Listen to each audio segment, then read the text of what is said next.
Gadadhar Srivasari Gaura Bhakta Brinda. Hare Krishna, Hare Krishna, Krishna Krishna, Hare Hare, Hare Rama, Hare Rama, Rama Rama, Hare Hare. So I'd like to read something with you today. This is my evening. For those of you in other parts of the world, it's 6:45 at night here in India right now. I'd like to read you something from Dhruva Maharaj's prayers to the Lord in the fourth canto, chapter 9, text 11. But before I do that, I'd just like to say a few words of introduction, what we want to speak about. We want to speak about the necessity of Krishna Katha. A question arises. Pretty much every devotee knows at least one verse. If they don't know any other verse, Hare Nama, Hare Nama, Hare Nama Eva Kevalam Kalo Nasteva, Nasteva, Nasteva Gatiranyata. Right? So we can just finish our Katha right now. Because there's no need for Katha. The holy name is everything, right? But if we say that, then what is the necessity of Krishna Katha? Why do we have Krishna Katha? Why did Sri Chaitanya Mahaprabhu give so much stress on Krishna Katha? He gave us 5 principles. Vaishnav Seva, Nam Kirtan, Bhagavat Shravan, Srimurti Seva, and Krishna Katha. These 5 principles are very, very important for all Vaishnavas. Why 5 things? Why not just a simple one thing? This is something we'd like to speak about today. And what does Krishna Katha mean? And a relevant question, are we doing it right? So I'd like to read a very beautiful verse from Dhruva Maharaj from the fourth canto of the Bhagavatam, chapter 9, text 11. You can look it up if you'd like. Bhaktin mohu pravahatam dvahime prasango bhuyadananta mahatam amalasayanam yenanja sobhanamuru vyasanam bhavabdim nishye bhavad gunakatam ritapanamata. Very interesting verse in his Sarta Darshani commentary, which we'll touch on some parts of it. He describes that Dhruva Maharaj has become mad. And this verse that he's speaking is an exhibition of his madness. And what is he saying? O unlimited Lord, Bhaktim Mahu Pravahitam Tvayime Prasango. My dear Lord, may I always, Mahu means constantly, always, may I have this association with those devotees who are Bhaktim Pravahatam, who are always doing bhakti. And that Sangha, that's Prasanga. It's not just Sangha, but it's Prasanga. What is the necessity of the prefix pra before the word Sangha? Vishwanath Chakravarti Thakur comments on that in a verse which Prabhupada mentions in the purport, 325.25. What is the necessity of saying Satam Prasangam Mama Virya Samvido? Why not just Satam Prasanga means association of pure devotees, but why not just say Satam Sangha? We say Sat Sangha. The word pra means something more. And Vishwanath Chakravarti Thakur, in his commentary on that verse, 325.25, he says that what is the difference between Satam Sangam and Satam Prasangam? He says Sat Sangha means being honest. It means going to the temple. It means giving donations to the temple. It means teaching your children about good moral principles. It means chanting your japa. It means keeping the vows that you've given to your spiritual master. It means hearing Bhagavad Gita. But then what is Satam Prasangam? What is Prasanga? Prasanga there, he says, means something more. It means hearing topics directly about Krishna. And Srila Prabhupada wanted that in this movement. One of the first books that he translated and published was the Krishna book, which, as we often comment, includes 5 chapters known as the Rasa Panchadhyaya, 5 chapters about the Ras Leela. And Srila Prabhupada not only translated that, but he wanted that book distributed in the millions to non-devotees. And devotees used to go to rock concerts. I was one of them sometimes. And we would open the book up and say, see, George Harrison wrote the foreword to this book. Oh my God. And the person's completely intoxicated. They can't appreciate anything. And we're giving them this book. all about Krishna's Braj Leelas. Actually, the very first book that I personally came in contact, my first contact with Srila Prabhupada's movement was in about 1971, 72 in Colorado Springs, Colorado. I was growing up as a young boy, and sometimes we would go and play in an abandoned house. And in that house, some hippies or someone had been staying, and they'd put pictures of the Krishna book all over the walls. And I remember staring at those pictures for the longest time and trying to figure them out, because I was a little philosophical at that age. I don't know what happened to me later on, but anyway, at that age, at least, I was a little philosophical. And I knew something about Greek and Roman mythology and different religious traditions. I prided myself on that. And I could understand, looking at these pictures, that this is something spiritual, and it's a tradition. It's obviously an ancient tradition. There's some other language here, which I didn't understand with Sanskrit. But who is this blue boy, and who are all these cows and all these girls and things with the blue boy? I couldn't understand. So Prabhupada wanted that Krishna book to be given to everyone. So Dhruva Maharaj, he prays, Bhaktim Muhu Pravahatam Tvaime Prasango. I want this association of these devotees who are Mahatam, who are very great devotees who are Amalasayanam, whose hearts are more or less freed from material contamination. And in that association, Prabhupada translates, he said, by this association, intoxicated from drinking the nectar of your pastimes and qualities, I shall easily combat the ocean of material existence full of terrible suffering. Let me read something from Srila Prabhupada's purport. The significant point in Dhruva Maharaj's statement is that he wanted the association of pure devotees. Transcendental devotional service cannot be complete and cannot be relishable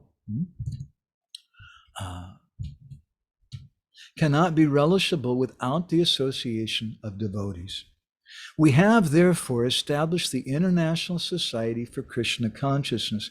Anyone who is trying to be aloof from this Krishna Consciousness Society and yet engage in Krishna Consciousness is living in a great hallucination, for this is not possible. From this statement by Dhruva Maharaj, it is clear that unless one is associated with devotees, his devotional service does not mature. It does not become distinct from material activities. Interesting point, isn't it?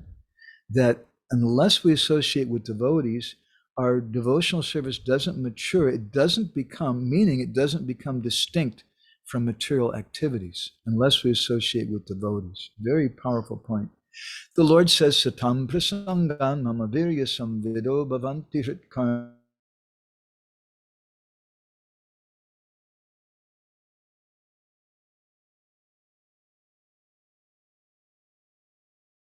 The heart and ear. Dhruva Maharaj explicitly wanted the association of devotees. That association in devotional activities is just like the waves of an incessantly flowing river. In our Krishna Consciousness Society, we have full engagement 24 hours a day. Every moment of our time is always busily engaged in the service of the Lord. This is called the incessant flow of devotional service. A Mayavadi philosopher may question us. You may be very happy in the association of devotees, but what is your plan for crossing the ocean of material existence? Dhruva Maharaj's answer is that it's not very difficult. He clearly says that this ocean can be crossed very easily if one simply becomes mad to hear the glories of the Lord, Bhavad Guna Katha. For anyone who persistently engages in hearing the topics of the Lord from Srimad Bhagavad Gita, Srimad Bhagavatam, and Chaitanya Charitamrita, and who's actually addicted to this process, just as one becomes addicted to intoxicants, it is very easy to cross the nescience of material existence. The ocean of material nescience is compared to a blazing fire. But to a devotee, this blazing fire is insignificant, because he is completely absorbed in devotional service. Although the material world is a blazing fire, to a devotee, it appears full of pleasure. Vishvam Purna Sukhayate. So Vishwanath Chakravarti Thakur says many things in this purport. Prabhupada covers a lot of them. But one thing I wanted to touch on that Vishwanath says, he says, Sa chashavana kirtana moi bhakti satsangam vina nasurasi bhavatiti satsangam pratayate. That bhakti means satsanga, and even the shravana kirtana moi, even bhakti, composed of this hearing and chanting, vina nasurasi, it's not sweet, bhavatiti satsangam pratayate, unless we have proper association. So Sri Chaitanya Mahaprabhu, he gave us this system. He told us, when he went to Varanasi, he told the Mayavadi sannyasis, he said, actually, I only know one verse. Harinama, Harinama, Harinama eva kevalam. But at the same time, Sri Chaitanya Mahaprabhu quoted so many verses from Bhagavatam. Sanatana Goswami, in one commentary, he explains one of the early verses in the Bhagavatam from the first canto. Idam Bhagavatam Nama Puranam Brahma Samhitam, which gives us a clue why this Bhagavatam, why this Krishna Katha is so important for us. Why we can just have the holy name, we can just chant Hare Krishna. And indeed, there are many devotees today who, frankly, they're more interested in just doing kirtan melas and what is the necessity of Krishna Katha. But if we contemplate the topic, we can see that both are given. So Sanatana Goswami quotes this verse, Idam Bhagavatam Nama Puranam Brahma Samhitam, which Srila Prabhupada comments on. He translates, he says this, something to the effect, this Purana, which is named Srimad Bhagavatam, is Brahma Samhitam, is fully spiritual, something to that effect. But the Chaitanya Charitamrita describes about the Bhagavatam, that prati shloke, prati akshare, nanartha koi. Each and every verse, each and every syllable of the Bhagavatam has unlimited meaning. So there's another meaning. Sanatana Goswami gives at least one other meaning. Many meanings may be there. Idam Bhagavatam Nama Puranam Brahma Samhitam means that this Bhagavatam is a Purana which speaks all about the holy name. Just like you may purchase a car, and you may say, now I've got the car, I've got everything, there's nothing else required. But along with the car comes an instruction manual. And you don't know how to change the gears in the car, you don't know all the different aspects of the car unless you go through that manual. So the holy name is everything. But for most of us, we need something else. And that other thing we need is something which glorifies the holy name, which gives us some support to the holy name. And that thing is Srimad Bhagavatam. That thing is Krishna Katha. We should understand what Krishna Katha is. I remember once we went to one temple in Europe, and the devotees there very kindly greeted us with a kirtan party. And it was quite a large temple. Actually, it was a monastery before the devotees had gotten it. And they brought us inside. There was about maybe a dozen devotees who greeted us. They brought us inside. And there was a temple room that was big enough, probably it could hold 1,000 people. It was a huge temple room. And then there's like a dozen devotees there. And they sat down around us. It was the first time we'd been there. We were traveling, giving some classes. And immediately the temple president, he apologized. He said, Prabhuji, please forgive us that there used to be a lot of devotees, but now they're not coming. And I asked him a question which was a little bit impudent, perhaps on my part, especially for someone who had just arrived at that temple, but I was speaking from my heart. And I asked him, I asked all the devotees there, I said, well, why aren't they coming? Isn't Krishna Katha a nice thing? Isn't Krishna Katha so inspiring, so attractive? So why aren't they coming? And they weren't expecting that from me. They were a little surprised, and they kind of squirmed for a little while. And I pushed them. I wanted some answer. And finally, the temple president spoke up and he said, Prabhu, because they're in Maya. And I wasn't very happy with that answer either. And different devotees were giving different answers, but none of them were very satisfying. So then I suggested to them, I said, since Krishna Katha is so attractive, the question comes, why aren't they coming? Did we do something wrong? Did we try to use Krishna Katha in a wrong way? And that's a very common thing to happen. We shouldn't criticize devotees for that. It happens. Stuff happens in our society. We're a young society, and we don't know the cultural tradition of many things. And one of them is the cultural tradition of speaking Krishna Katha. And sometimes we try to use Krishna Katha. I remember one temple I belonged to. Every one day a week, the temple president is there. He would have a Bhagavatam class, and he would sit down and sing Jai Radha Madhav, and he would read the Bhagavatam verse in the purport, and then he would put the Bhagavatam aside, and he would pull out the attendance sheet for the week, and he would go over all the different devotees in the temple, and he would say, such and such, you only came to Mangalarti twice this week. What's going on? What's happening? And so, you only came to Bhagavatam 3 times. What's happening? And everybody was very uncomfortable. And then after that, he pulled out the scores, the collection scores and book distribution scores. Actually, I don't remember book distribution scores, but I definitely remember the collection scores. And he would read those out, and he would say, so-and-so, you pledged to give $1,000 a week, and you've only given 500 this week. What happened? And I remember I was a new devotee at that time, and I remember thinking, this is really bad. And the atmosphere was very depressing, actually, and the devotees were not very inspired. So I was thinking something about that when I visited this temple later in Europe. And I told him, I said, what have we been doing in the name of Krishna Katha? If we use Krishna Katha to try to control the devotees, if we use it to try to have a meeting of the temple and get everyone there and try to get everyone on the same page in terms of activities that are coming up or whatever, that's not Bhagavatam class. A sermon in the church is not the same as a Bhagavatam class. And coming from the West, many devotees, they have a hard time understanding the difference. A commercial on television is not a Bhagavatam class. A lecture in the university, even if it's a lecture on the Bhagavatam, if it's being given by a non-devotee professor, it's not a Bhagavatam class. It may be a class on the Bhagavatam, but it's not the Bhagavad Katha that we want to hear. This Bhagavatam should be ahoitaki and apratiyata, and then it becomes yayatma suprasidati. These are 3 qualities of bhakti. It should have no motivation.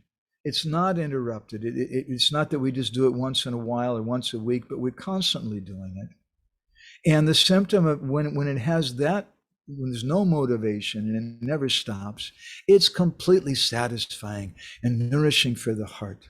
It's not that the speaker should be trying to collect fans or disciples or collect money or something. I remember we started traveling and giving classes, Krishna Kun and I, like what year was that? 2007. And I remember some places that we went to, it's a natural thing. There were some of the temples we went to, some big temples, especially ones that had a lot of money, a lot of people, congregational members with a lot of money. I could see they were really watching us.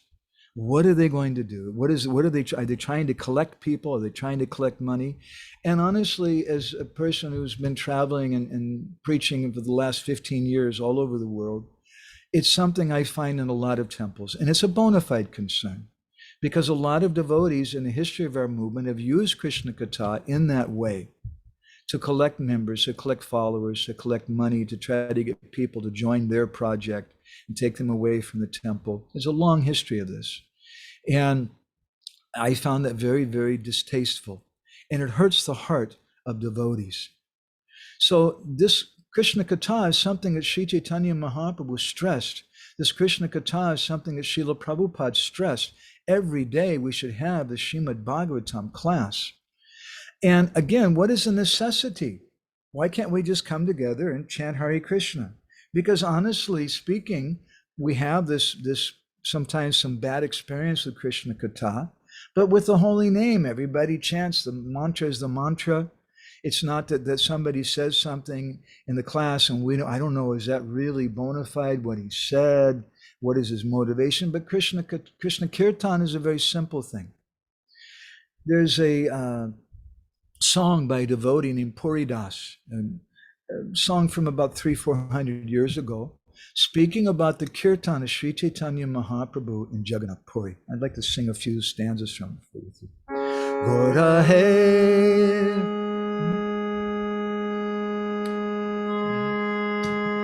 Chori ke mahanta meli koraye kirtana keli sata sampradaya gaya gita. He says that in the kirtan of Sri Chaitanya Mahaprabhu in Puri, Chodi ke mahanta meli, in all four directions, all the mahants are coming together. Koraye kirtana keli, and they're doing kirtan with great happiness. Keli means that they're having fun. It's a great lot of fun in this kirtan. Sata Sampradaya Gaya Geet, and it's not just the members of Mahaprabhu who are coming together, but Sata Sampradaya. There's 100 different Sampradayas coming together. This is kirtan. I remember seeing something of the devotees, one of the kirtan videos of the devotees in New York City some years ago. And in that kirtan, you saw an Hasidic Jew with his hair kind of down in a black outfit and black flat hat. And he's kind of like tapping his foot in the kirtan and dancing. And then at some point, you had some very conservative looking, obviously Islamic person come who was dressed in a full Islamic dress. And he started tapping his foot. And after about 15 minutes or something, the kirtan was so ecstatic. You saw the two of them dancing together in the kirtan. And we've seen this. People from so many different traditions can come together and do kirtan with us. But when we do Krishna Katha, that's another thing. That's a little more difficult. Because to convince people, like someone might have tried to convince me, that little 11, 12-year-old boy when I was going in that abandoned home and seeing those pictures from Krishna book, that God is a blue boy with lots of cows and girlfriends. Good luck trying to speak about something like that with myself, somebody at that stage. So Krishna Katha is something a little higher, but Srila Prabhupada wanted that very much, because that Krishna Katha nourishes a Sangha. And therefore, the Bhagavatam 11.330 describes, Satang Prasang, describes it, that Parasparanu Katanam Pavanam Bhagavad Yasa, that we should learn how to come together to hear Krishna Katha. We should learn how to associate with devotees, and we do that by hearing Krishna Katha together. That's the basis of this movement. Paraspara means some back and forth.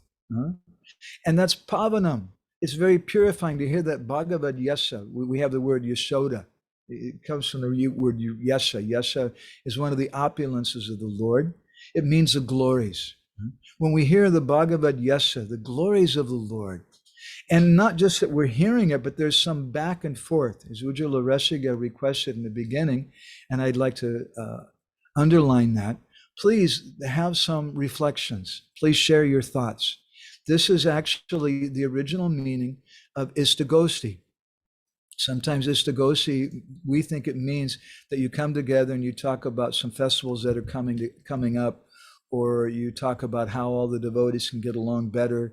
But Ishta means our Ishtadev, and Goshti means an assembly of devotees.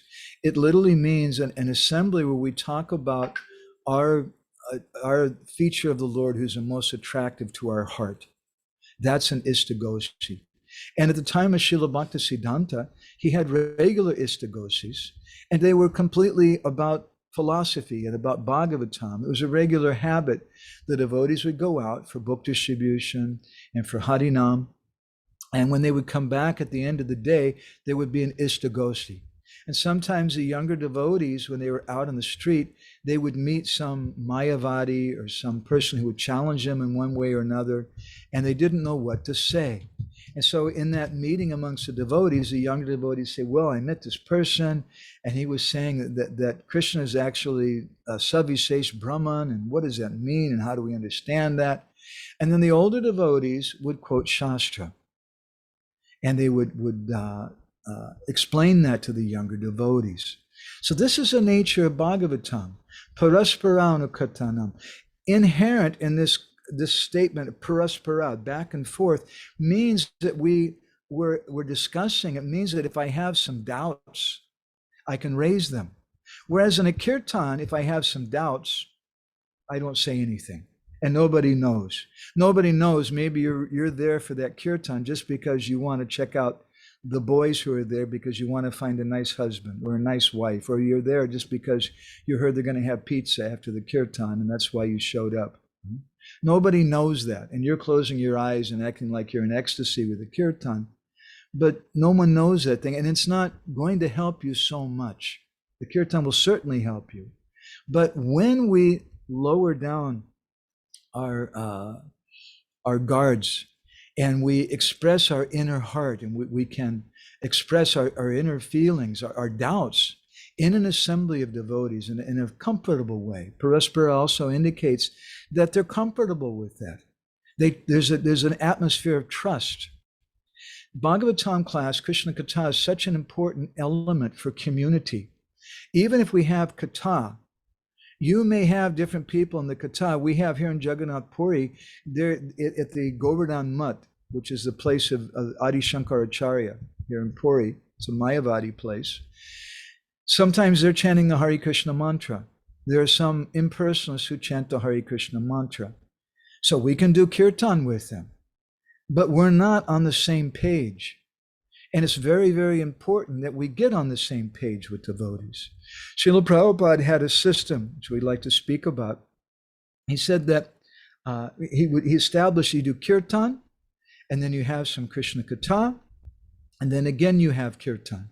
And this is following the mood of Srila Bhaktisiddhanta Saraswati Thakur, who once described that we, just as we don't separate Krishna from Radha, in the same way, we also shouldn't separate Harikatha from Krishna Kirtan. The two of them go together. Without the Krishna Kirtan, we don't have the purity to appreciate Krishna Katha. And therefore, Srila Prabhupada would begin, before he would speak on Bhagavatam, before he would speak Krishna Katha, he would first do some kirtan to purify the hearts of the devotees. And then he would have Krishna Katha. And that Krishna Katha gives us a conception. It helps us, that conception helps us to have a community. If we have so many people coming together and doing kirtan, but some of them are thinking, actually they're chanting us and really it's the name of my Allah. Or they're chanting like this, but they don't understand when they get perfection and we're all going to merge together. It's not going to help community. So that Krishna Katha must be there. And therefore, Srila Bhaktisiddhanta commented that just as Krishna is properly worshipped, not alone, but with his Sarup Shakti Radha, Harinam is incomplete and improper, he said, unless it's accompanied by hearing Krishna Katha. It's incomplete and improper.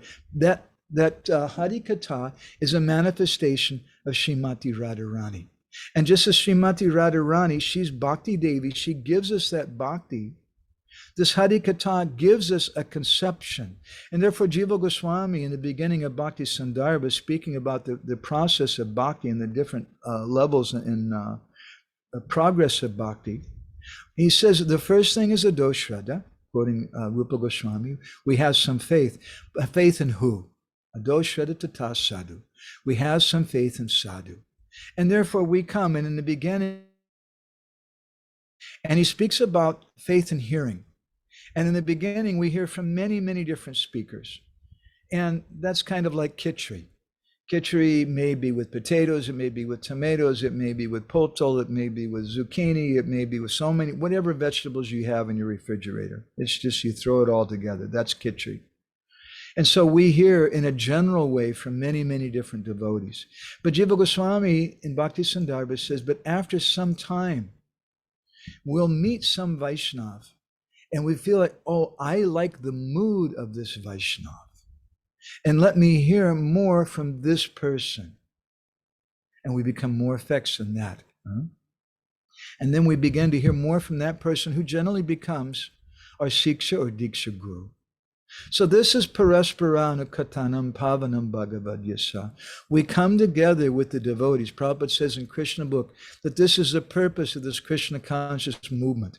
Srila Bhaktisiddhanta said in one place that our purpose of this movement is to create temples where people can come and hear Srimad Bhagavatam. Is a necessity for them to hear. And by chanting, they become purified to the point where they can understand what's being said.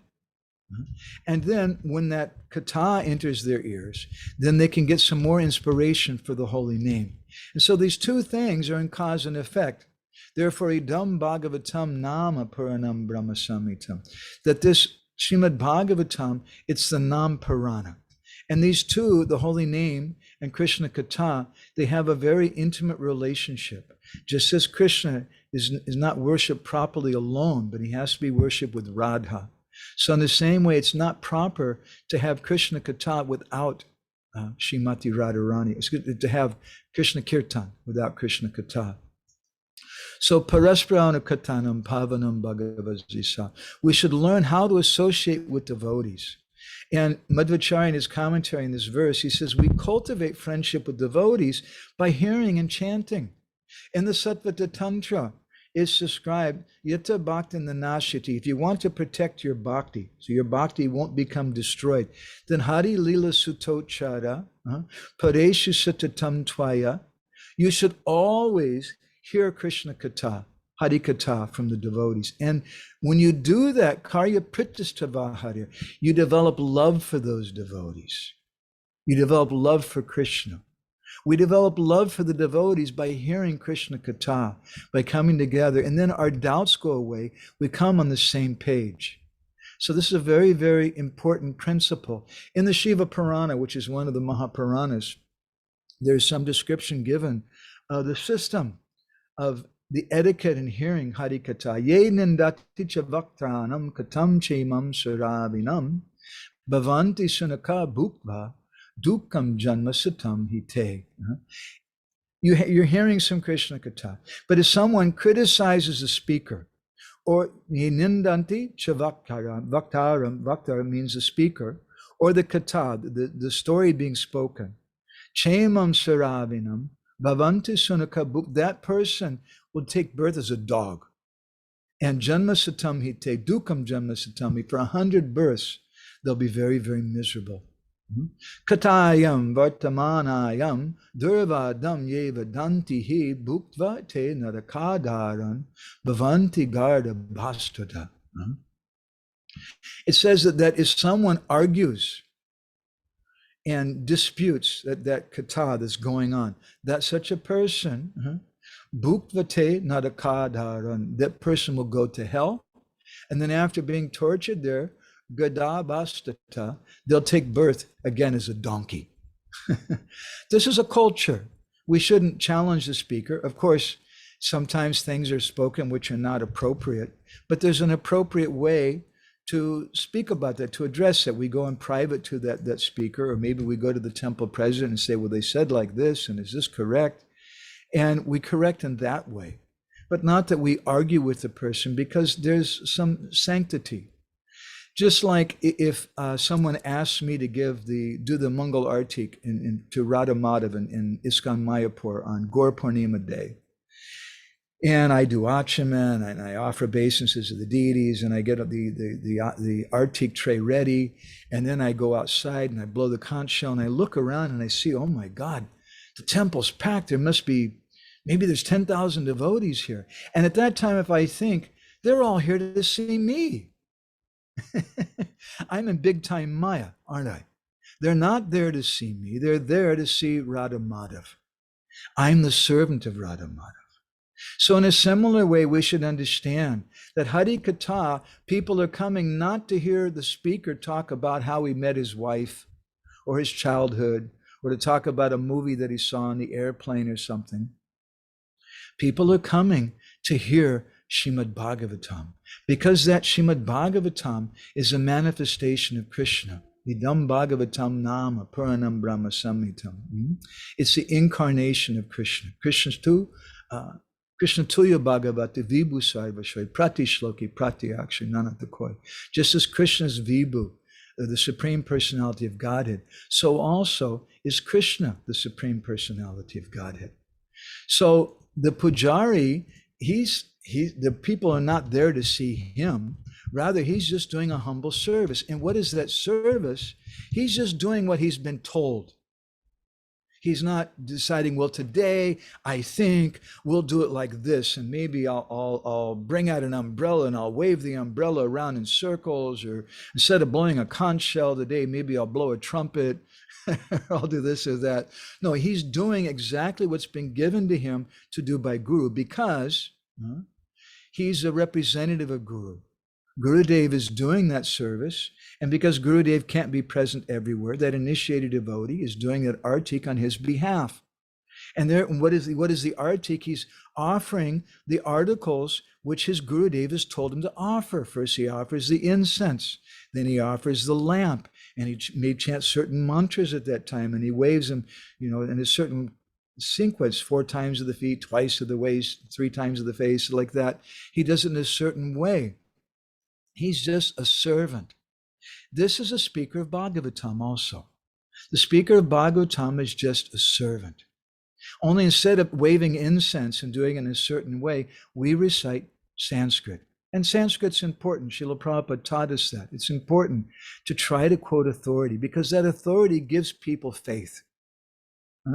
For example, in West Bengal, when the devotees first translated Srila Prabhupada's Bhagavad Gita, they wanted to make an edition that was cheap for the local people.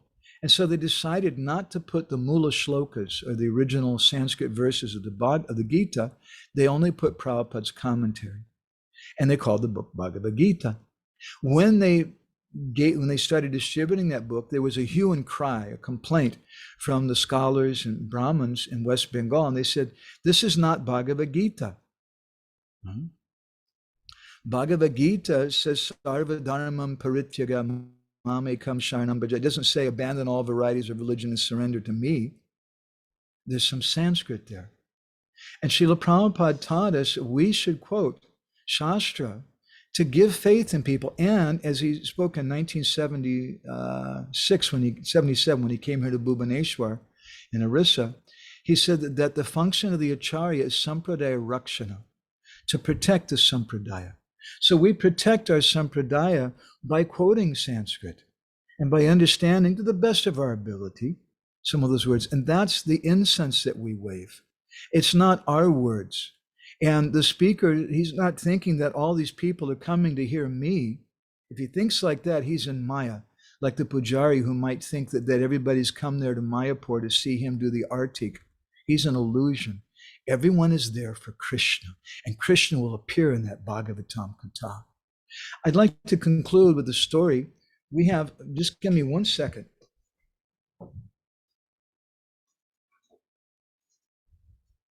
We have a rare book here in our collection. We have a new project we started a few years ago called GORA, the Gaudiya Odia Research Association.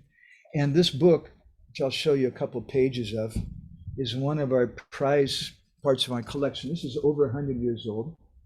This is a Bhagavatam, which has the commentaries of Jiva Goswami, Vishwanath Chakravarti Thakur, and Sridhar Swami. And it's known as a Barampur edition. It's a very famous edition of the Bhagavatam. I wanted to collect it, and I was trying to purchase one. And the cheapest price I could find was about $2,000 US to buy this series of Bhagavatams. It's a very rare book. And later, a few years later, someone donated this copy to us. So we're very happy.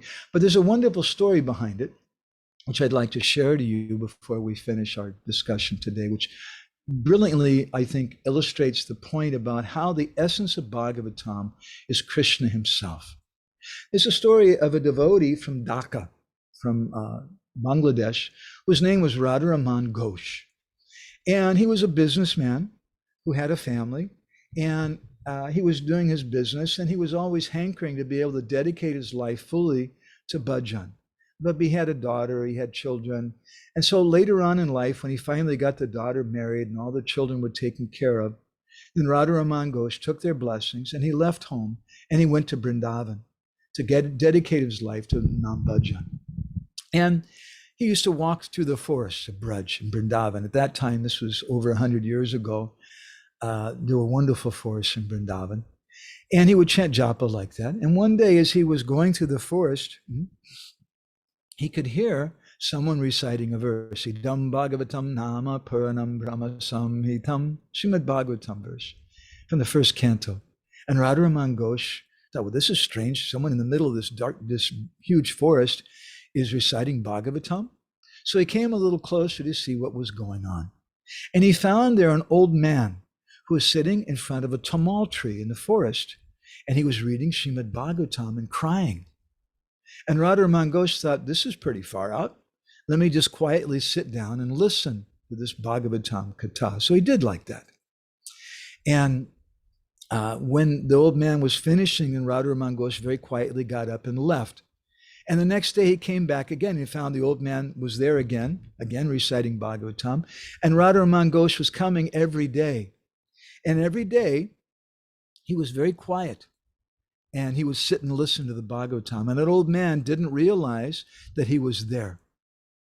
Until one day, when Radharaman Ghosh was coming in, he stepped on a branch or something, and it made a little noise. And the old man turned, and he saw him, and he welcomed him.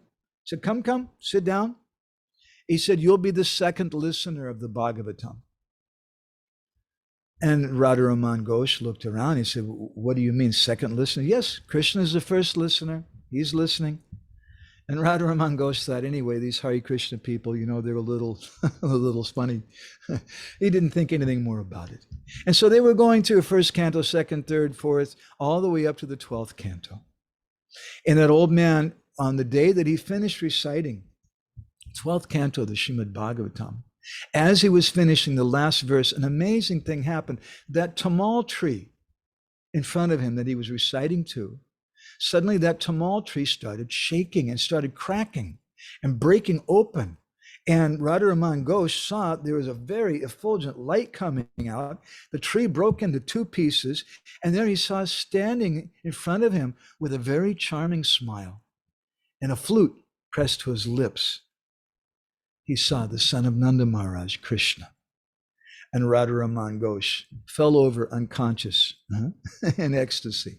It was a really good Bhagavatam class. And perhaps an hour or so later, when he revived external consciousness, he found that he was laying with his head on the lap of that old man. And the old man was rubbing his head. And the old man told him, he said, so Radharaman, now you've seen my Radharaman. And he told him that now you should recite Srimad Bhagavatam.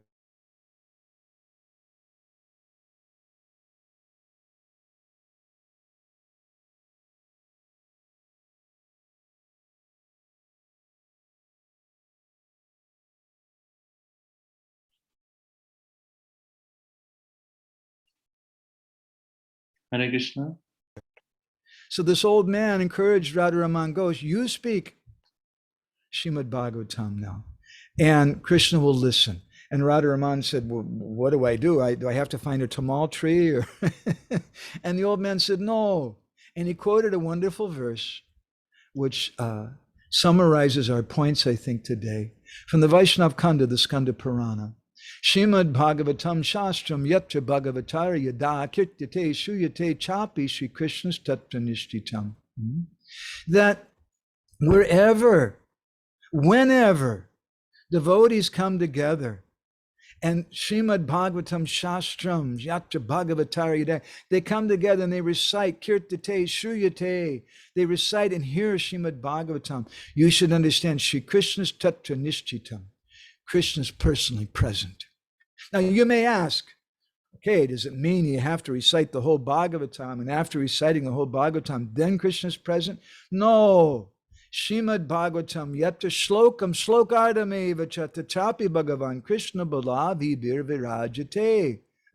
He says shlokam slokardam, even just one verse of the Bhagavatam, even slokardam, half a verse. Krishna comes, and he doesn't come alone, because Krishna's never alone. Tatrapi Bhagavan Krishna Balavi Bir Virajate. Balavi Bir indicates the gopis. Virajate, he manifests himself along with the gopis. So this is Krishna Katha. And this Krishna Katha is one of the important principles of wholesome devotee care. We may have so many other principles, and we may have psychologists treating the devotees, we may have good health, we may have so many things, but if we don't have spiritual health, then what is the value of all those other things? And Srila Prabhupada stressed those other things too. Actually, he said the first thing is your personal health. But we also have to have the spiritual health. There's many, many people, many societies in the world which they practice yoga, they have very good health. There's so many vegan societies and healthy societies like that. That's not the primary purpose of this Krishna conscious movement. Our primary purpose is to make a place where people can come and hear Srimad Bhagavatam, hear Krishna Katha together, and chant kirtan so they can understand that Krishna Katha. And by doing that, we'll develop a conception of what we're chanting. Therefore, we have these three things. We do kirtan, then we have Krishna Katha. We first purify our heart so that we can enter into the Krishna Katha. And then we have kirtan again at the end, and that kirtan at the end is imbued with whatever we've heard in that Krishna Katha. And this is how we create community. This is how we nourish devotees. This is spiritual health for devotees. This is a holistic system. So I want to thank the devotees again for organizing such a wonderful program like this. And we'd like to invite everybody now for some paraspara. If you have any reflections, it's also very encouraging for me. It means that not everybody fell asleep. Somebody was awake. So if there's any reflections from anybody, I would be very happy if you'd like to share that. Thank you very much. Hare Krishna. Thank you so much for having your satsang again after a long time. Prabhuji, I was just reflecting on the verse you presented from Srimad Bhagavatam and the verse you took an example of Paraspara. I was thinking, I was also listening to Radheshyam Prabhu from Chowpatty. He gave the same lecture a week ago, just last week. So I was thinking Srila Bhaktivinoda Thakur in one of his commentaries mentioned taking together Bath in the Ghats in Bengal is not the Satsanga, is not the Sadhu Sangha. He also says traveling in a boat is not a Sadhu Sangha. But you just mentioned the Paraspara. Can you confirm that the transfer of knowledge is only the Sadhu Sangha? The transfer of the connection of hearts of devotees, is that the Sadhu Sangha? Madhvacharya has written a book which we printed some excerpts from. I'm trying to think of the title, the name of the book. It'll come to my mind in a moment. Anyway, he speaks about three different types of speaking: Vada, Jalpa, and Vitanda, or in the mode of goodness, the mode of passion, and the mode of ignorance. And the mode of ignorance means a katha where someone's hearing, but their purpose is just that they want to win an argument, and they don't care whether there's truth or not truth. Jalpa means in the mode of passion, and Jalpa means that the person just wants to be heard. And they're very flattered that everybody wants me to speak, and so I'm going to talk about myself and things. That's a Jalpa discussion. And Jalpa and Vitanda discussions are not beneficial for bhakti.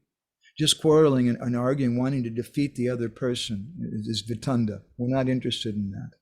We want a Vada discussion. And in a Vada discussion, one or both participants just want to know the truth. And Paraspara, in that regard, doesn't just mean that it's between guru and disciple. It doesn't just mean that it's coming from a bona fide speaker, but it means there's a degree of honesty there, where the speaker says something and the listener can say, I'm really sorry, but I don't understand that. Sometimes we may be embarrassed. My Guru Maharaj said sometimes a student in the class, he doesn't understand what the teacher's saying, but he's afraid to ask a question because he'll look foolish. So he doesn't raise his hand because there's a lack of trust. He's afraid that if I raise my hand, then people will laugh at me. So therefore I mentioned that when this 11.330, this verse, that Paraspara indicates a degree of trust. There has to be a degree of love and trust in Krishna Katha. And that also indicates something else, that it has to be an intimate Sangha. And Srila Bhaktisiddhanta, in the Harmonist magazine, in one article that he wrote, he distinguishes between giving what he calls a platform lecture before thousands of people. He says, you're not going to be able to help them very much as you can when you do some personal guidance. Just like we all know, we can go to the temple and there's an official program and it's nice, but when there's a program in our house and it's a small group and there's some intimacy there. Therefore, Rupa Goswami, when he speaks about his most important instructions in Upadeshamrita, he says, Guyam apyati prichati. There has to be some quality of confidence, of guyam. So that paraspara indirectly indicates that also. Because to reveal my heart means I have to trust these persons. And that in turn indicates it has to be a small sangha. And to teach us that, Sri Chaitanya Mahaprabhu began his Sankirtan movement behind closed doors in Shiva Sangam with a small intimate group. And even that brahmachari who was a milk drinker and celibate his whole life wasn't welcome. And he ended his Sankirtan movement behind closed doors in the Gambhira in Jagannath Puri, indirectly teaching us that if we want to go deep in this movement, we want to have something very big and broad for everyone, as Chaitanya Mahaprabhu was doing at Rath Yatra and chanting with millions of people. But we also need to have some personal, intimate sangha. In a similar way, we have two types of chanting of the holy name. We have our personal japa, and we have our kirtan with many people. If you do, and the two nourish each other. We need to have our personal time, and we also need to go out in public and do something. And we need to come together with devotees and go really deep in that kirtan. My feelings in japa may not be so deep, but if I chant japa very nicely, it'll help my kirtan, and the kirtan will help my japa. So we have personal reading, which is something like our japa. And then we have hearing in association with devotees, when it's paraspara, which is more like kirtan. Is that helpful, Adi Guru Prabhu? Thank you, Prabhu. Thank you so much. Because again, you just confirm it is not just the transfer of knowledge, and it has to be the right time, and this and also it should be a more meaningful between the two speakers who are exchanging. The paraspara is happening between two devotees. It should be both intimate, and it has to be when we do it outside, it has to be different way. Yes, and it's not just something institutional. Yeah, it's not. We can't replace this personal feature, which is something institutional, and have a format where we're supposed to do like this. We have kirtan, then we have katha, then we have kirtan, and we're supposed to read from this, and now we're all supposed to be friends and reveal our hearts. It doesn't work like that. Yes. We have to do some hard work and develop loving relationships with the devotees so they can trust us. And that trust can't be legislated. You can't just make a resolution. We're going to make an announcement this morning after Mangal Artik. Now we want all the devotees to trust each other, right? It doesn't work like that. Thank you, Prabhu, so much. Thank you. Thank you, Adi Guru. Hare Krishna. Anybody else with any other reflections or anything?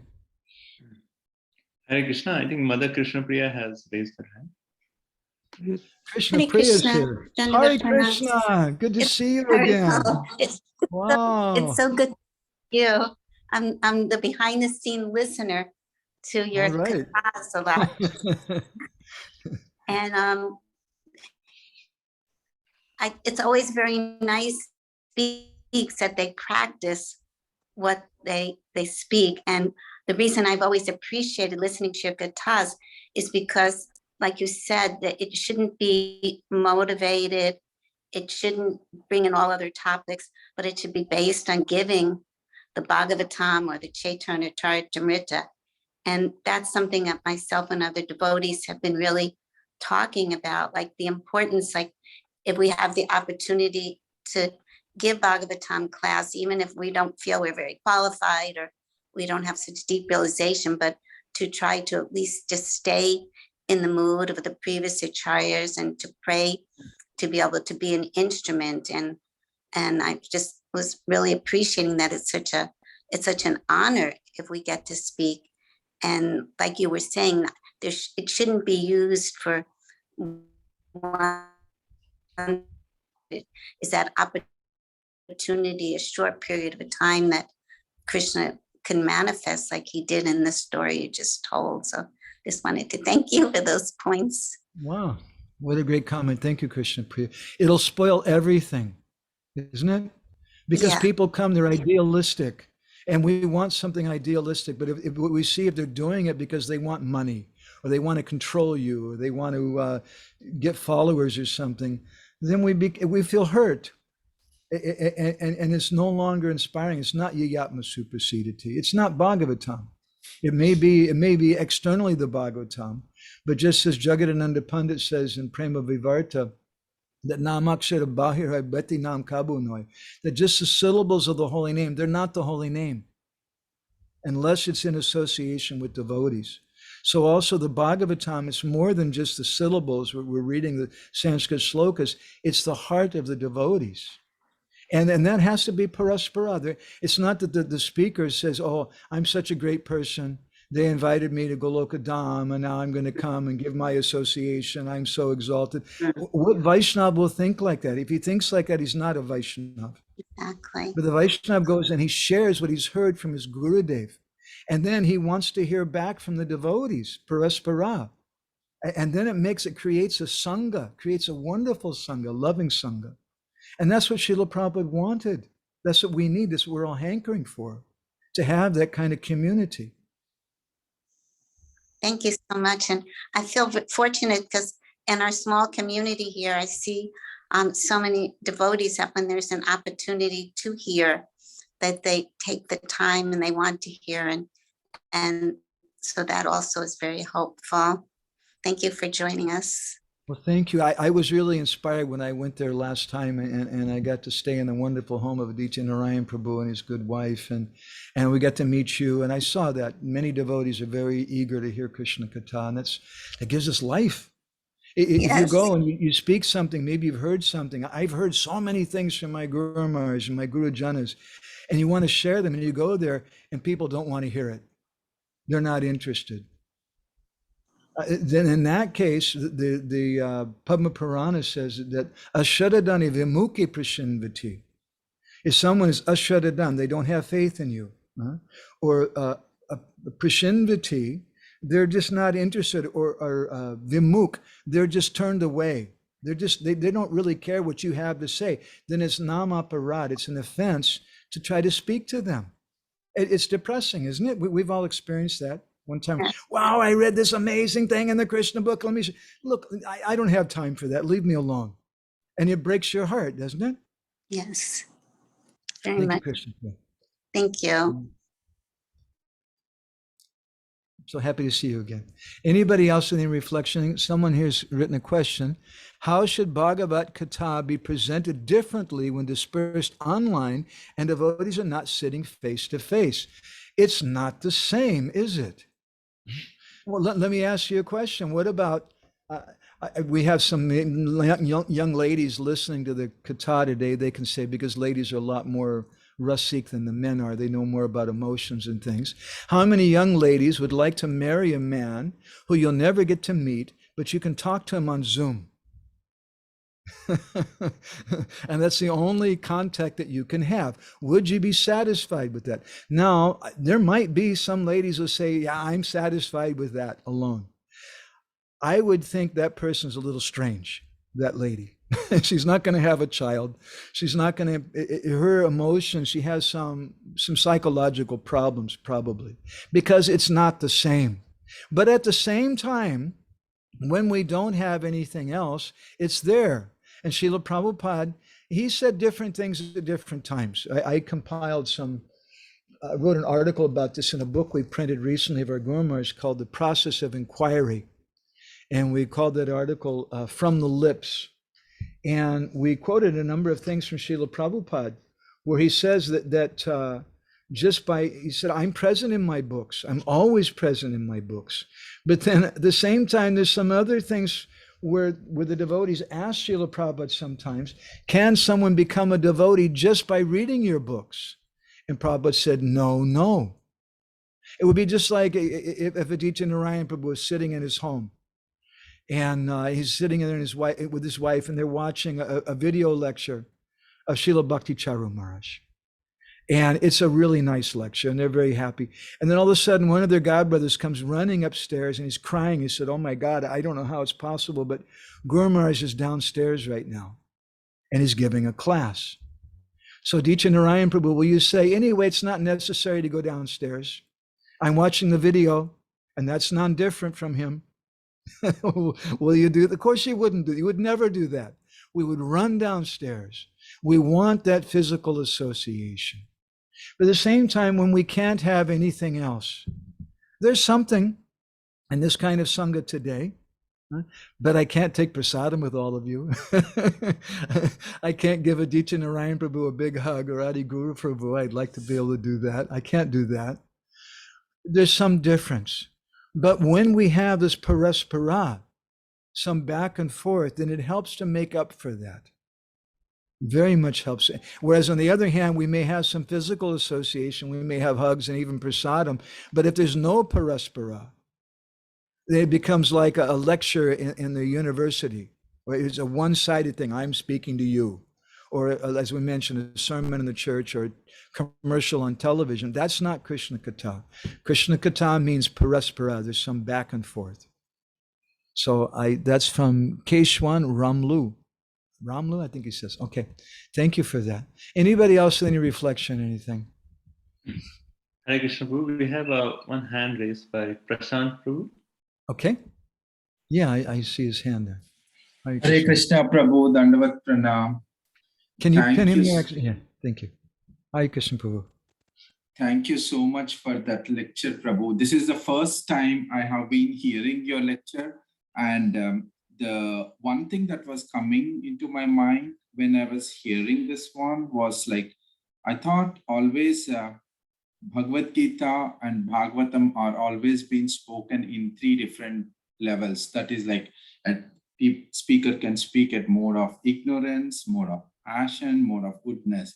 And the highest one is like, if we are fortunate enough to hear, it could be like in the mode of transcendence. So I always thought that when someone is speaking at the mode of transcendence level, it is like we have a feel-good feeling and all. But today, when you were explaining that story about the Brahmin who was sitting in front of the tree, and then there was one of the devotee who was hearing it, the thought that the Brahmin was having, saying that you are the second listener, that was like a completely a different perspective, Prabhu. I never thought that.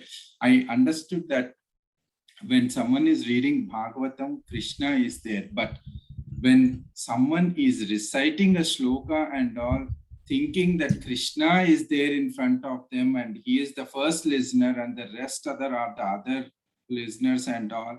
Thank you so much for that point, Prabhu. So every time when I'm hearing or when I don't know if I'll be giving a lecture anytime and all, I'm not qualified, but this is what I would really keep in my mind. Hare Krishna. Yes.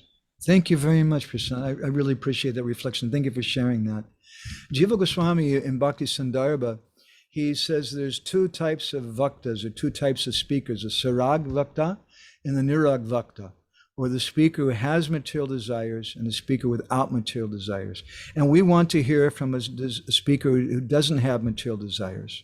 So then we may say, well, forget it. I'm not giving class, right? If you put a sign up at the temple, only people who are free from material desires should speak class, should give class. How many people will speak? I don't think anybody's going to want to do it, right? So we find some hope. In the 10th canto of the Bhagavatam, there's a statement, Bahu Murtyeka Murtikam. That Krishna, although he's Advaya Tattva, he's one, he becomes many, as in the Rathayatra, as in the Ras Leela. And Vishwanath Chakravarti Thakur in Sarta Darshana, he comments, he says, Chinmayinam nanati pyaikam abhipretam. That just in the same way that Krishna is one but becomes many, so also is Krishna's name, and so also is Krishna Katha. We may only hear, just like in the Brihad Bhagavatamrita, Gopakumar heard this mantra only one time from his Gurudev. And his Gurudev didn't even explain it. But from that one mantra, it became many. Bahut murtyeka murtikam. We hear one time from an authorized source, and then we repeat it many, many times. And when we repeat like that, where it's, my Guru Maharaj used to say, that kirtan of the disciple is another name for Shravan. And the Hari Bhakti Vilas describes, Shasha Vyasa Shacha Bhave Purvisham Loka Vishrutam Satam Adunikanam Chakatam Bandhu Sukirtayat. That really we want someone who's Shastra Vyasasya, who knows Shastra. That person who has it bhav, that's the person we should ask to speak. He says, but if there's nobody else, and even if there's Loka Vishru, we don't have a lot of persons to listen, still, we don't give up speaking about Krishna Katha. Katam Bandhu Sakirta, yet we can still discuss Krishna Katha with our family members, with our children, with different friends and persons. So important is hearing Krishna Katha. And if we just repeat, Bahu Murtyeka Murtikam, Chinmayi Namnarapi Pyaikam Abhipetam, as Vishwanath says, we just repeat what we've heard, it doesn't belong to us. And my Guru Maharaj said, that's the kirtan of a disciple. And that kirtan is another name for Shravan. We're hearing. It's not the same as the kirtan of Gurudev. But Gurudev is still present. Prabhupada is still present. When we go out on the street and we say, excuse me, sir, did you know you're not your body? And we give them a book. And some people may say, wow, that blows my mind. That's amazing. But then we have to ask ourselves a question. Have I realized that I'm not my body? No, I haven't realized that, but I'm saying that. What is the potency in that statement? The potency is I'm repeating what Srila Prabhupada said. I'm repeating what the words of my Gurudev and the authorities. And that's our Krishna Katha. I'm just waving the incense that's been given to me. I'm offering articles that have been given by somebody else. They're not my articles. It's not my system. It's not my Bhagavatam class. This is my worship of the Bhagavatam. And if we approach in that mood, it's very, very inspiring for devotees. So it's such a nice comment, Prashant Prabhu. Thank you. I really appreciate that. Thank you so much, Madhavananda Prabhu. Hare Krishna. Hare Krishna. Hare Krishna, Prabhuji. Thank you so much. It's 10:20. We are a little bit over time. I hope it's okay for you. For us, we are like relishing this so much. We'd like to go on. Is it okay, Prabhuji, just a few more minutes before we end? Yeah, if anybody has anything else, maybe you have something else, or Ujjwala Rasiga, she's a storehouse of comments and reflections. She has unlimited ones. Can I go ahead, Madhavananda Prabhuji? That was your cue, right? So grateful to you, Prabhuji, because as you're saying, we all heard and that Lord Krishna is present in the Bhagavatam, in the Krishna Katha. But why is it that I'm not able to appreciate? Why is it that I'm not able to experience it? And why is it that it's not coming out of my practice? What is it that's not going right here? So in your Katha, you have nicely mentioned about the Kirtan and the Krishna Katha, how they are together, Krishna and Radharani. And Kirtan is supposed to, Krishna Katha is supposed to nourish the Kirtan. You beautifully said, Kirtan is to purify and Krishna Katha is to give the conception of the Gurudev and form and bind a community. And that's how both should be together, both Kirtan and Krishna Katha. And I also wanted to mention, Prabhuji, I mean, these are all wonderful points that we have noted down, and we would like to share with the other devotees also who have registered. We want to share these points to Prabhuji. But I really wanted to thank you for bringing up the point that spiritual health is just all in all. Whatever aspects of health that we are trying to manage is just to nourish our spiritual health so we can steady. Otherwise, what's the aspect?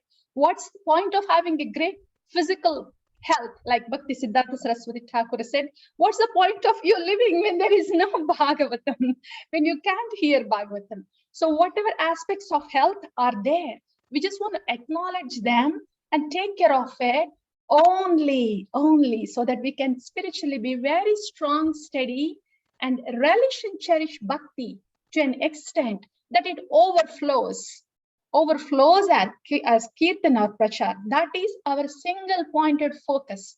And that's what our acharyas also gave, Golokera Premadana. We want to get that Premadana. And we want to use all these aspects of health just to get that Premadana. So that was nicely said. Spiritual health is at the top of the pyramid, throughout the pyramid, everywhere, pervading in the different aspects of health. So all the aspects are acknowledged and nourished only to cherish that spiritual health and to let it flow. Just wanted to mention that. Thank you.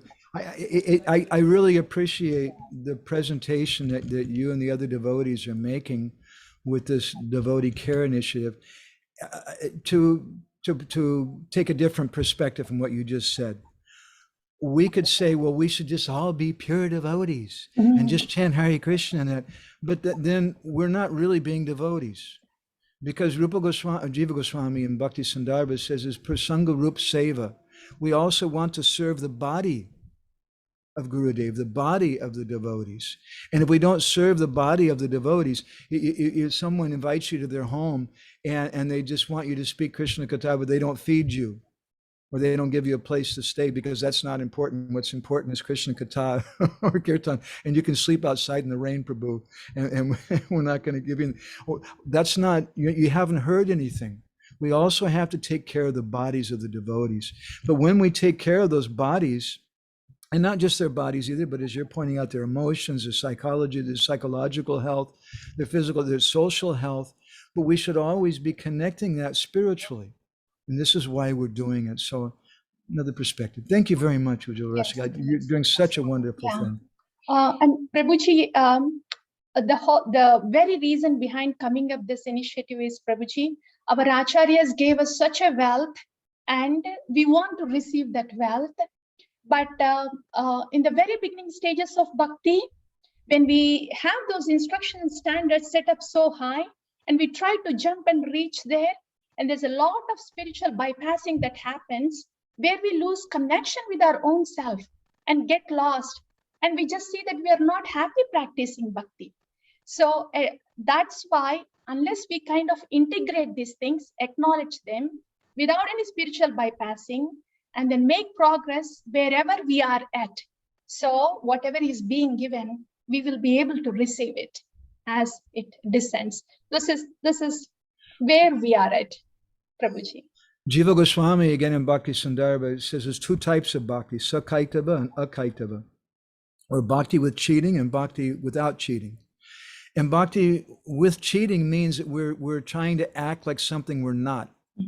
Bhakti without cheating, an example is Haridas Thakur here in Jagannath Puri, an example I often give. He's Lord Brahma. He's the incarnation of Lord Brahma. He's come here to Puri. They won't let him inside the Jagannath Mandir. Now he could go to them and say, hey, get out of my way.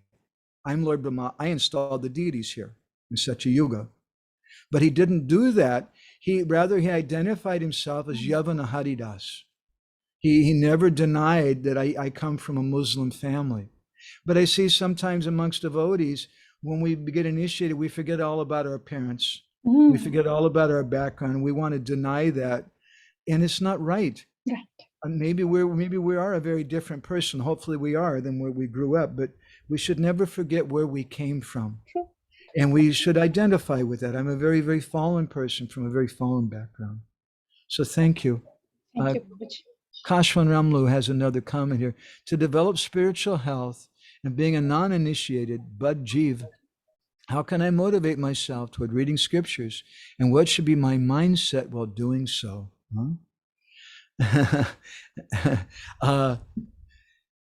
So we have to associate with devotees. And the beginning, there's three things Narottam Das Thakur stresses with us. And that's sadhu, shastra, guru. These three things, and they go in this sequence. First, we come in contact with the sadhus. And what is a sadhu? Sadhu is someone who speaks shastra. He doesn't speculate. He doesn't make up things. And so to answer Keshwan's question, that we want to come together with devotees, we want to hear, but those devotees should be repeating what they heard from their guru, who heard from Srila Prabhupada, who heard from Srila Bhaktisiddhanta. We want to hear him in parampara. We don't want to just hear someone's speculation. I'll get up and walk out. I don't want to hear that thing, but I want to hear something in that disciplic succession. And so in that kind of association, I get inspired. And somebody quotes Jiva Goswami, wow, that's really far out. Somebody quotes Srila Prabhupada in this purport. Wow, what an amazing purport in the 4th canto. So it makes you inspired to go and read it. Therefore, my Guru Maharaj, he said there's 4 things. He told me personally, he said, you hear, read, write, speak. You hear from a proper authority. You hear from Gurudev in a Vada relationship, a mode of goodness relationship. And then after you've heard from Gurudev, the next thing is you read. Oh, Gurudev was quoting Bhagavatam and this and that. And well, let me read that book. And then, oh, this is the verse he was quoting here. We came across something, a commentary by Jiva Goswami on a verse from Chaitanya Charitamrita recently on our Bindu. We translated, and I found my Guru Maharaj, I found my Guru Maharaj was speaking on that. He wasn't exactly quoting it, but word for word almost. He's speaking what Jiva Goswami said. That's so inspiring for me. I heard it from him, and now I'm reading it. And so my Guru Maharaj said, you first hear from the authority, then you read, and by reading it, it'll help you to remember it. And then after you've read it, you write it down. You take some notes. I've got about 22 notebooks. Now I'm doing everything on my computer. But you write it down, and then by writing it down, he said that you'll realize it. And then the 4th thing is you hear, you read, you write, and the 4th thing is you speak it. And by speaking it, it'll become yours. So that's something we get in association with devotees, and I hope that's an answer, satisfying answer to Keshavan Prabhu. And Krishna Kohn makes a comment here. She says, thank you, dear Ujjwala Rasagya Mataji, spoken like a real doctor. Please, Krishna. Okay, and this my eyesight's not so great. I need to go see a doctor. Amanish Kumar Prabhu's comments. He says, thank you for the wonderful session. Is there any relation of listening with bodily health? I had a real realization this morning before the start of the session, and so now I'm wondering if anything changes in our body when we listen to Bhagavad Katha like this. Well, certainly. Have you ever noticed how effulgent the devotees are? The devotees are so effulgent because this is a holistic system. But because when we, the symptom of proper hearing is that we're going to love the devotees, because Krishna manifests his mercy through the devotees. So if we're properly hearing, it means we're going to want to love the devotees and take care of their bodies. And the devotees' bodies may not be so healthy. Prabhupada's body wasn't always so healthy. My Guru, nobody's body is always so healthy, but we want to take care of them. Maybe the devotee themselves doesn't care about their body, but the other devotees, I told Bhaktarupa Prabhu recently, which the rest of the guys said, you may not care about exercise, but there's a lot of devotees who love you, and you have an obligation to them. And he was quiet. He couldn't say anything. So that's our devotion to the devotees. And if we don't have that devotion and a desire to take care of the devotee's body, then what are we hearing? What is the quality of our hearing and chanting? So, Prabhuji, whatever care that we can offer to the devotees, in any way we can, that can uplift them in any way they can, and is relevant. Any care offered would be relevant to the spiritual health, and if that is offered in that fashion, any care is welcome from any devotee to others, right? But at the same time, too, it's not that the Srila Prabhupada, a lot of devotees I hear quoting Prabhupada these days, that Prabhupada spoke about how there was a great pandemic in Kolkata. There was a plague or something, and some Babaji went out and did a Krishna Kirtan, and the plague went away.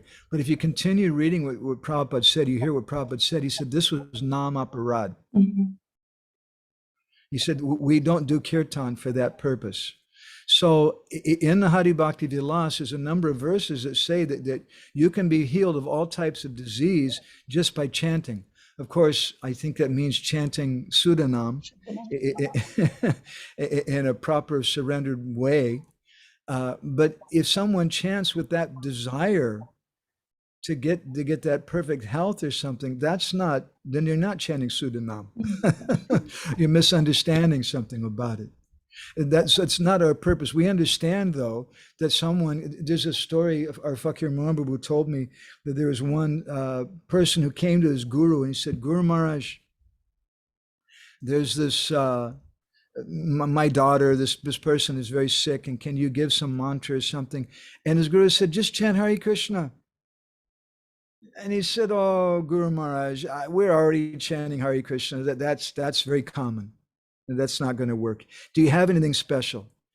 And his Gurudev sighed and he said, okay, bring me a glass of water and some paper and a match. And so the Guru took a pen and paper and wrote some mantra on the paper and burned it up and put the ashes in the water and chanted some mantra over the water. Then he said, now give this water with the ash to that person. Yes, Gurudev, and he did. And they were healed. And that disciple was, wow, Guru Maharaj, that was really amazing. What was that mantra? And he said, you idiot, the mantra was Hare Krishna, Krishna Krishna, Hare Hare, Hare Ram, Ram. He says, you didn't have faith in it to begin with. So I did this whole show to give you some faith in it. So the Hare Krishna mantra can heal our body. In Bhubaneswar, there was a girl who was mute, was mum, she couldn't speak. And her father, I can't remember his name. He's one of Prabhupada's very few Oriya disciples. And he wrote a letter to Prabhupada and said, Prabhupada, what should we do? And Prabhupada said, you do 24-hour kirtan for her. And they did 24-hour kirtan, and all of a sudden she began to speak. So that's based on the holy name. But it's not that we use the holy name like a toilet brush to clean our toilet or take care of things. It's much, much more than that. Yes. Thank you. Thank you so much, Prabhuji. It's past. Yeah. Yeah. So want to thank you and Krishna Mataji. She's here. Yes. She's doing her physical therapy right now, secretly for her knee. Yes. Because I want her to do that because it's necessary. Thank you. And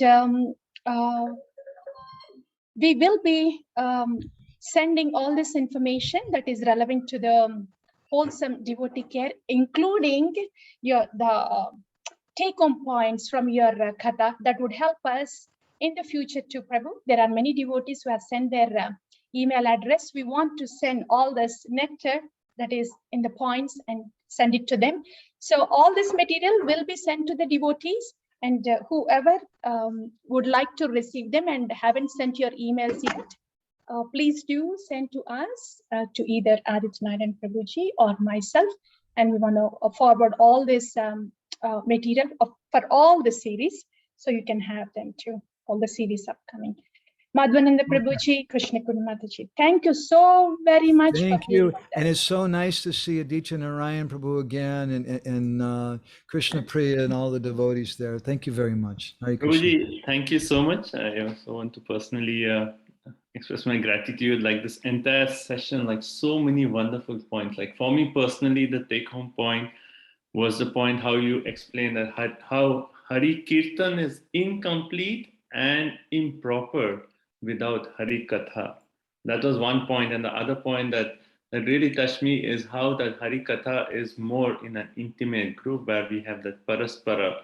So yeah, it's wonderful, Prabhuji. So I was actually thinking, like, in this entire series is actually something that we want, the entire community to take it on more a personal level, a more practical level, rather than like, okay, yes, we heard it, we nourished it, it's wonderful, so much nourishment, so much purification, so much enlightenment, but taking it to the next level of how can we practically enhance our Hari Katha? How can we form maybe intimate circles where we can come together and have just pure Hari Katha? So we would encourage all the devotees here on the call to actually think about this, and maybe like write down some practical points that we can do to actually enhance pure Hari Katha, not, pure Hari Katha, just coming together, discussing Bhagavatam, like I was just going to say that, not that personal agenda which Prabhuji was talking about. So we also give Sunday feast lectures, and it's kind of like fishing. because we want to try to bring we want to create those intimate sanghas, and that's our whole purpose, to create the gambira, to create that intimate sangha. And that's why we go out on the street. That's why we have our Sunday feast program. But in those situations, we're kind of fishing and trying to find someone that we can bring to a more intimate association. And so my personal humble vision of this initiative that you've all taken up, I guess my part of it, my vision of it is that we're creating community, holistic community, and it has to be very intimate like this. So thank you very much, Aditya Narayan Prabhu. Well, yeah, and also we all pray that Mother Krishna Kund, she recovers very quickly. People who don't know, Mataji had a knee injury and then she's going through a physical therapy. So we do pray that Mataji recovers very quickly. And Prabhuji, you were talking of how on Zoom we cannot have prasadam. So we are also requesting that once everything clears out, please do you again visit us at New Goloka and we can personally have prasadam together, serve you, and have. And one last point I do want to mention that is about Prabhuji's magazine, Krishna Katha Bindu. If anyone would like to subscribe to this magazine, it's an email, Prabhuji sends out the email every Ekadashi. So you can send either the email to me or Ujjwala Rasagya Mataji, and you can send it to Madhavan Prabhu to add you to the Krishna Katha Bindu magazine. So again, from my side, thank you so much. We are so grateful for your association and such a wonderful, relishable Katha. I'm just so inspired to somehow have more intimate Krishna Katha, come together, have more Bhagavatam discussions, and feel very, very inspired. I'm very grateful to you, Prabhuji. Thank you. If we do that, I think we'll really be able to establish Srila Prabhupada's desire. And it's only in those intimate sanghas that we can really establish his desire truly. Thank you. Mother Ujjwala Rasagya Mataji? Yeah, we will wind down. Thank you all to all devotees online and to our distinguished speaker Madhavananda Prabhuji. And we will meet again next Sunday. That would be from 11 to 12. Madhavananda Prabhuji is Jagannath Puri Dhamvasi, and they can't really stay this long for us. That's why the session is from 9 to 10 today. But from now on, all the sessions would be from 11 to 12. So we'll meet you all again next Sunday at 11 o'clock, and the topic would be Harinam by Mahatma Prabhu. Okay, Madhavananda Prabhu, thank you very much. And thank you very much. Please give me permission to go then. Hare Krishna. Grace Madhavananda Prabhu ki jai. Jai. Hare ki jai. Jai. Thank you, Prabhu. Thank you, Prabhu. Hare Krishna. Thank you. Hare Krishna.